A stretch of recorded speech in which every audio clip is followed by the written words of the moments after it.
আসসালামু আলাইকুম রহমতুল্লাহ।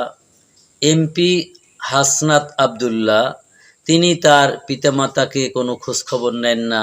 তার পিতামাতা ভিক্ষা করে খান। তার পিতামাতা শিশুবেলা হাসনাত আবদুল্লাহর মা মারা যায় এবং হাসনাত আবদুল্লাহর পিতা বিবাহ করে। এখন তার এই ভিডিওগুলো সামাজিক মাধ্যমে ছড়িয়ে একজন এমপির সম্মান ক্ষুণ্ণ করার জন্য যে মিডিয়া কর্মী মানুষের কাছে ছড়িয়ে দিয়েছেন। আপনি কি জানতেন না যখন হাসনাত আবদুল্লাহ ইতিম হয়েছিল, তার মা মারা গিয়েছিল, তার পিতা বিবাহ করেছিল, তখন কই এতিম ছেলেটার একটা ভিডিও তো করে সামাজিক মাধ্যমে ছড়ান নাই? তখন তো তার পাশে দাঁড়ান নাই। এখন তিনি এমপি হয়েছেন, তার পিছনে কি গিবাত আছে এটা ছড়ানোর জন্য উঠে পড়ে লেগেছেন। সমাজের খারাপ দিকটাকে তুলে ধরেন। একটা ভালো মানুষ উপরে উঠলে তাকে কিভাবে হেনস্থ করা যায়, এই জন্য এমপি হাসনাত আবদুল্লাহ কোনো দুর্নীতি অন্যায় অবিচার করে না, এটাই আপনার হলো দোষের বিষয়।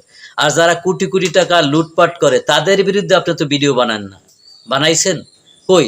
আপনার যদি সৎ সাহস থাকে তারেক জিয়া এত টাকা কই পেয়েছে এইটার একটা ডকুমেন্টারি ভিডিও তৈরি করেন, তাহলে বুঝবো আপনি সৎ সাংবাদিক। এই দালালিপানা দেশ থেকে বাদ দিন, দেশের কল্যাণে কাজ করুন, দেশের মানুষ আপনাকে পছন্দ করবেন।